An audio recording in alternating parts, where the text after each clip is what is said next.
Hi guys, this is Bone here and welcome to the second episode of PC Gaming Guide. In this episode I'll be covering, the first part of the pros of PC gaming.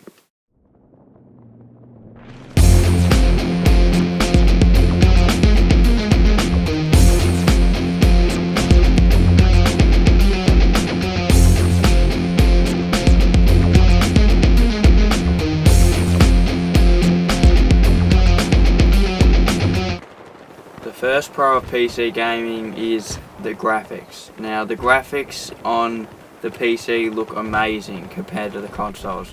Once you start playing something like Battlefield 3 or Crisis 3 on the PC, and then you go back to play it on your PS3 or Xbox 360, it looks like absolute shit pretty much. Everything on the PC is just so much better than it is on console graphically. There's a lot more lighting, there's a lot more shader support, you can play it a lot higher resolution. I think that last time I checked with Modern Warfare 3, the highest resolution you could get, I think it was 600p, and on the PC the average is about 1080p, so that is 3 times better resolution you can get on the PC compared to what you can get on the console. So yeah, that's another big pro for the PC. Well, it's the first big pro for the PC, that you can get way better graphics if your computer is good enough to be able to max out the settings, because a lot of console gamers don't know, because when you go and play on console, everything in the option, like you have the audio and you have some basic video options,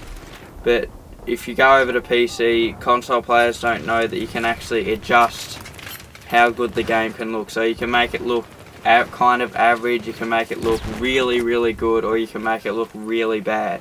It really depends on the quality of your PC and how much you spent on it, and like I said, I'll cover all of the hardware stuff later on in the series. So another pro that is on PC that strangely a lot of even top of the line PC experts don't really end up saying is that you can actually also increase the audio quality on PC way more than you can on console. Because on console, even if you have like really good speakers, like you might drop $1,000 on the speakers alone, and then go to them and just they don't really show much of an improvement really. But on the PC it's easy to have headphones in, and you can actually go into the audio options a lot easier, and you can turn up, I'm not really good with audio, but you can turn it up how many sound things registers per second. I don't know, I don't really understand it, but you can definitely up the audio quality way more than you can if you go into the audio settings in the console.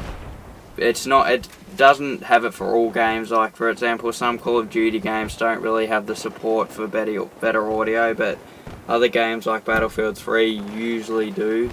I haven't checked Battlefield 3, but it probably does. And yeah, that's just one thing to consider. Another pro of PC gaming is that you can also get a higher frames per second pretty much. And if you are into PC gaming already or you're just a techie guy, you'll probably already know what frames per second is, but if you play on the console, you probably have absolutely no idea what I'm talking about. So the easiest way to put it is that it's the amount of frames per second you get. Like each frame is how many times the frame refreshes per second pretty much. So if you get 30 frames per second, then those frames are going to refresh 30 times a second. So on console, that's what they do. They refresh 30 times per second, and that's considered the playable frame rate. So say if you're down to 10 frames per second, that's where you hear about things like lag, where the game stutters, or it seems like you're running in mud and you're going really, really slow, like everything's in slow motion. If that happens, that's meaning you're getting a really low frame rate. and the maximum amount of frames per second I think that the human eye can see is 60 hertz. So that's the monitor speed, so 60 hertz, so 60 frames per second is considered the most that the human eye can recognize. So if you go and play Battlefield 3 on the PlayStation 3 or Xbox 360, you'll see it's playable, but once you go over to the PC and you see that you're getting 60 frames per second, yet again, if your hardware is good enough to get that amount of frames per second, then you're going to notice everything's gonna, like, on the PS3 and stuff. I know Red Dead Redemption wasn't ported to the PC for some really weird reason. It wasn't ported to the PC, and I was really disappointed when I heard about that. But anyway, on Red Dead Redemption, a lot of people noticed that, when explosions and stuff were going on, or when you're in loads of enemies were on the screen, it usually dropped down, and it's even sometimes during the explosions I noticed when I was playing on my PS3 that the game actually froze for a few seconds. So I was getting like 5 frames per second for a couple of seconds pretty much. So it really stutters a lot, and it's the same. It's not really much for Grand Theft Auto 5, but I did notice it a few times on my PS3 as well, where I'd be driving along and then I'd knock into something and then it'd go on fire or run out of it, and then it would just blow up, and then I'd just stutter down to like a few frames per second, and then it would climb up to 30 again. The good thing about PCs is that usually, I'll say it again, if your hardware is good enough, that you won't get those stuttering moments where when there's loads of enemies on the screen, or there's loads of explosions, or an explosion happening, you won't get that stutter down to just a few frames per second, or stay stable. So say you're playing your game like Medal of Honor or something where there's quite a few explosions, then when you're aiming and you're trying to hit an enemy and then an explosion is on the side of your screen, you won't stutter down to that few frames per second like you do on the console port, which I actually noticed quite a bit with Warfighter. But when I switched to Warfighter on the PC, I noticed that even when things were exploding in my face, like a grenade was in my face and it blew up and I was still shooting at the enemy, I didn't freeze. Like, when it freezes down, it feels like I can't aim and I can't run without, I just can't have any accuracy basically when it goes down to that 10 or 5 frames per second. So if you're on the PC and you're getting 60 frames per second, which is the main point, it's pretty much the frame rate, unless it's Call of Duty, which, if you don't know, it's that even PC gamers don't know that, well, most of them anyway, don't know that on console it still renders at 60 frames per second. So if you get even console gamers probably notice that Crysis 3 runs way slower than Black Ops 2 did, and that's because Crysis 3 runs at 30 frames per second and Black Ops 2 ran at 60 frames per second. So in Black Ops 2 during the campaign, you never got those stuttery moments where it would just go all the way down when there were all those explosions happening and loads of enemies. But on Crysis 3 on the console, you would go up to all these alien things and then you'd try to use your suit, and it was just horrible. It was the same with the first Crysis, which it isn't so bad now, but when it was first released for consoles, it was just horrible. The loading times were and that, I'll move on to the next Pro in a minute, but it just stuttered so much during the console port. But on the PC port, if you had a really good PC back then when you were trying to run Crysis, it would run really good. So I won't spend any longer on this topic, but basically you don't get those laggy or slow moments, and you can double your frame rates on the PC if you're playing things like Battlefield or Crysis. Not so much Call of Duty because it's already running at 60, but that is a pro for most games. So now, something I was saying just before, about the loading times being faster. Now, this isn't real. This in things like Call of Duty and stuff like that, or some of the smaller launch titles, you don't really notice much of a difference. But on the PC, with stuff like Skyrim especially, Skyrim is one of the main ones I consider the loading times being faster on PC. It's way better. So pretty much I remember playing my Skyrim on the Xbox 360, and I would be walking into a house, and then I opened a door, and then it was just loading and loading and loading, and I was thinking, oh, this must be a big moment, you know, there must be loads of stuff that goes on in this part. I'm getting ready for it, and then here it loads, and then I'm like, what the fuck? It's just one little teeny room with one dude in it. That takes like 30 seconds to a minute to load, and I'm just like, what the hell? Why does it take that long? But on the PC, even when you, and not to mention on the console, when you're walking out of that house, oh my god, you can't even imagine how bad that is.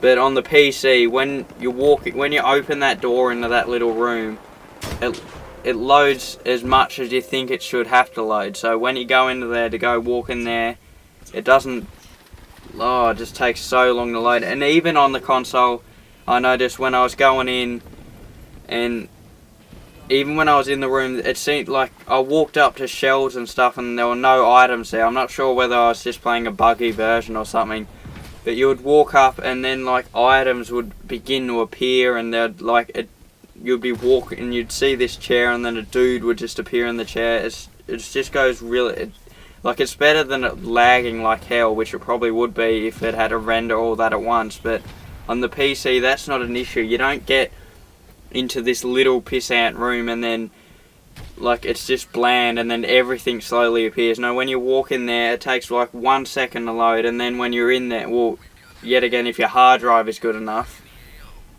and you got enough RAM, which was covered in my previous channel, but also this is I had an older channel, but it failed, and it just I just can't upload videos, and I have no idea why. But anyway, so yeah, if you have enough RAM, if your hard drive is good enough, I'll cover this later on in this series. But yeah, just it's everything about it on Skyrim, especially on the PC, or I shouldn't say Skyrim especially, but when it comes to loading times, Skyrim especially, that the loading times are really noticed. Like in sometimes with Battlefield 3 as well, even I remember going to play it on the PS3, and you would load a map and it would just take so long to load, and even when it was in there, it just felt like everything was still rendering. Like there was loads of blades of grass still popping out of the ground and stuff like that. But when it came to the PC port, when you play it, it's just, yet again, if your hard drive's good enough, your RAM's got enough RAM, it runs really well and it loads really fast, and you don't have those rendering issues where it puts you off your game and all that kind of stuff. So yet again, I don't want to linger too off the topic, but I'll just stay on it, so I'll have to move on now.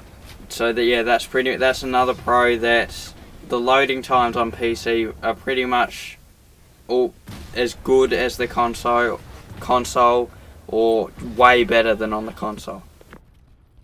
Okay, another kind of technical thing I want to talk about is the online multiplayer. So you notice if you want to go and buy, say, Halo 1 or 2, and you got this classic Xbox, and you're like, oh yeah, I'm gonna go buy these original Halos, and I'm gonna play through on the multiplayer because I remember how good it is. So then you go and buy it, and then it comes up with some kind of message saying customer support is no longer available, or some other crap like that. Guess what? That's not a bug. You'll never be able to play the original Halo, or I'm not sure about the original Halo, but I know Halo 2, you cannot play, you can't play it anymore on the console versions because EA has stopped the support of it. Basically, you just can't get a game there anymore because the customer support is down. But on with all games on the PC, the customer support is built in basically. I'm just going to say that basically it's the customer support is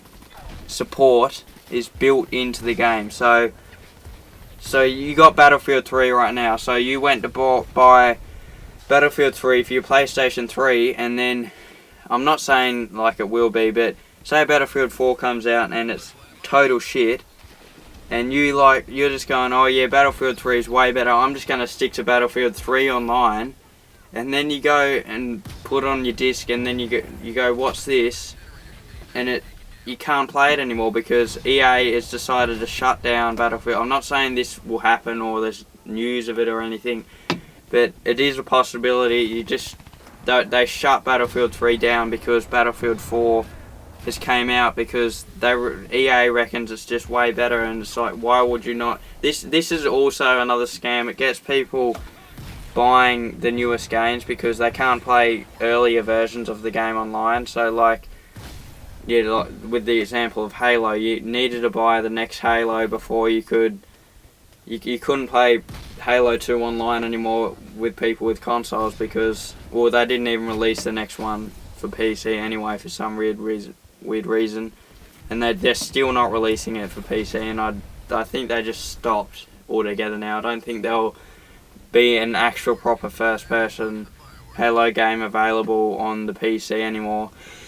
So I'm not sure what's going on there, but yeah, you get my point. So you might think like most games are still available online, but also a lot less people tend to be playing it online basically, because most people they just don't play it anymore on the console. It's really hard. Like if you want to go and play Modern Warfare 1 online, then good luck doing it on console pretty much. You can't find games, you can't, and most of them, I'll move on to this topic in a second, it won't be too long, but it's so hard to find a game on the console versions of old games, or it's either so hard or you just can't find one at all. It's just not possible because people have moved on to newer games. But on the PC, you see, I'll just explain it just a bit. On the PC, lots of people still have those really, like, they've got really old computers that, they might be able to run Battlefield 2, but they wouldn't have a chance in the world of running Battlefield Bad Company 2 or Battlefield 3.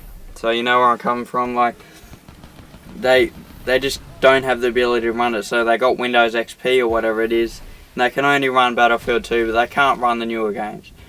Well, guess what? They can still play the older games, because even though they got a lower spec PC, they still have the ability to play some really great games like the first Halo, the second Halo, and Battlefield 2 or 1942 as well on their older PCs or laptops. So you still find quite, like, for example, Halo 1, that it's pretty much cut out on console.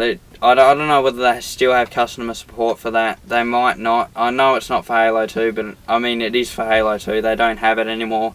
So I would imagine the first Halo would also have no customer support. But on the PC, you can still get up to like 500 people playing the original Halo, and I'm not sure how active Halo 2 is, but I know Halo 1 is really active still, because people with low spec PCs, which there are a lot of, can still play it. They can still run it on their really old machines. So yeah, I'm going a bit off topic here, but I'll move on to the next topic right now, just to stop you guys from being really bored, pretty much. Okay, so another really, really bad thing about PC gaming, and I know a lot of people will be really annoyed when I say this, but you don't get bitchy, annoying, stupid little kids playing Battlefield Bad Company 2, Battlefield 3, or Call of Duty mostly on the PC. It just doesn't happen. But if you go on the console and you go and play Black Ops 2, like, it's okay for pissing them off in some kind of video, but if you just want to enjoy the game and you got some little teeny kid screaming into your mic and you got this real bad headache and you're just like, shut the fuck up.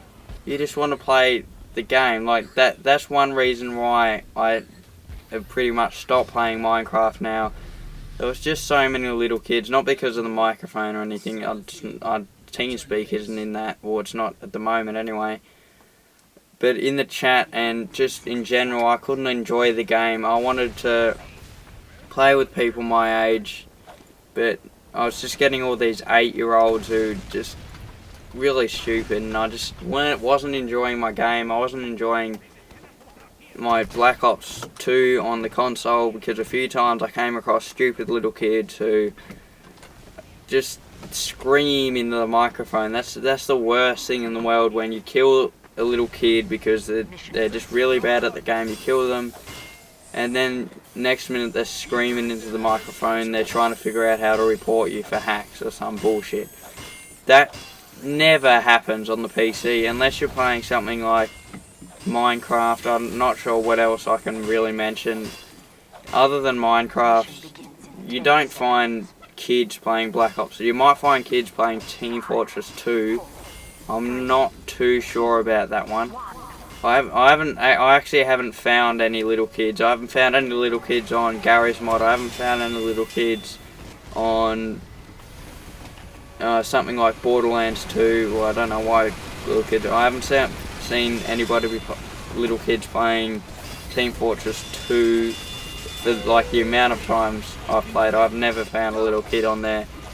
I'm not sure whether it was just my luck that I didn't find them. I'd imagine there might be a few on there, but on the consoles, just even for some reason, there's really stupid parents. Like, you just see an 8-year-old playing Battlefield 3 and it's just like, what the fuck?